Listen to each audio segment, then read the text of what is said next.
I'd like to preface my remarks about this essay by saying I've talked about it before. um,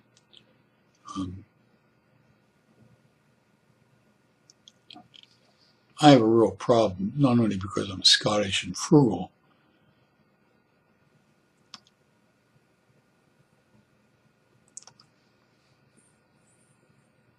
but I've done the dance with death twice. And I'm getting close to 75, so, sometime in the next 5, 10, 15, 20 years, I'm not going to be here. And there are a couple of reasons for this. The original essays about this is that I didn't want my kids wasting money on a funeral for me or cremating me or whatever. That was one. I don't have a lot of money. I have enough to bury myself or have them bury me, but why waste the money? Why don't you use the money in a more productive way than cremating me or putting me in a casket so that I can rot? And so the University of Chicago, I owe a great deal to, as in I owe them my life, because they robotically took out my prostate that had metastasized and went back and they did radiation treatment and hormone therapy. And I'm going on to my 7th year cancer-free. So it's really doubtful that I'm going to die due to prostate cancer. But something is going to kill me sooner or later, and I want to live on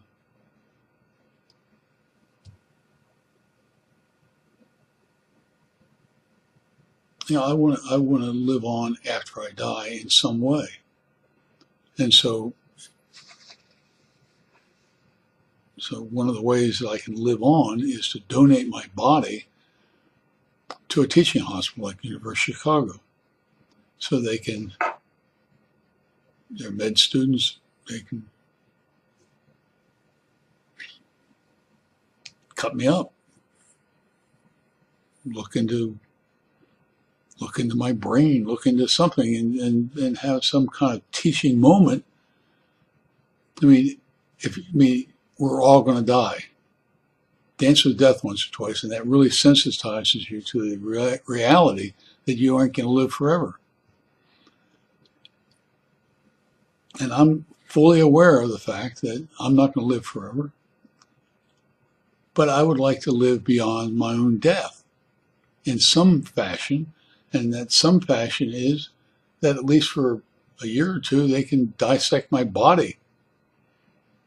And I think that's a nice gesture on my part. Until I started reading about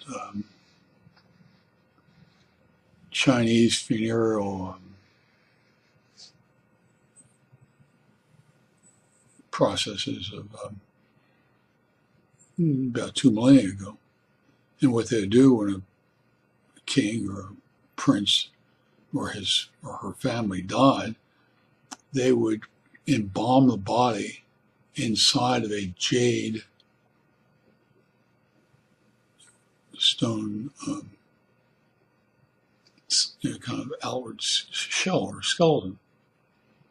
So instead of putting a person in a casket, what they do is shape out of jade stones, polished jade stones that are tied together with gold threads.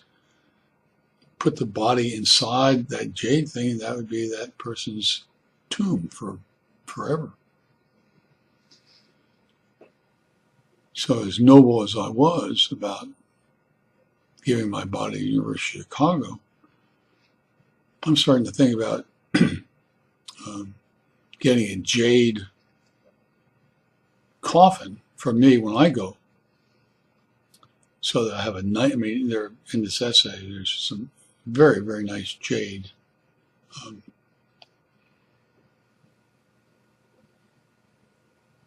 human coffins, pictures of them. And so I'm thinking about getting one of those jade human coffin shapes made out of jade. The problem is that those things are very expensive. So what I'd like you to read this essay, and if you have some extra money that you don't know what to do with, what I'd like you to do with your money is to get a handful of $100 bills and attach those $100 bills to emails to me. And then when I go, before I go belly up, I will send to China or go to China, even better than that, visit China and buy one of those things for $10,000, $15,000, bring it back home. And then if you give me enough money, I'll write your name in the jade, given in honor of by so-and-so. And that way you will live on as I will live on in my jade suit, my funereal suit. So it's just an idea. I'm not going to spend the money, but there are people in this world that would like to share the wealth. And if you are interested in giving me a nice jade coffin in the shape of my body, I would certainly put some little notation on some of the jades mentioning your name. So you might want to think about it.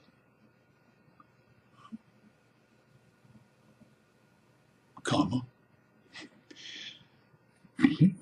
But if you don't want to send me attached new $100 bills attached to an email, you might want to look at the end of this essay about the agency that will take care of your body when you don't need it and you don't want it at a funeral. So thank you for your time and putting up with my sense of humor. But good luck and have a long life.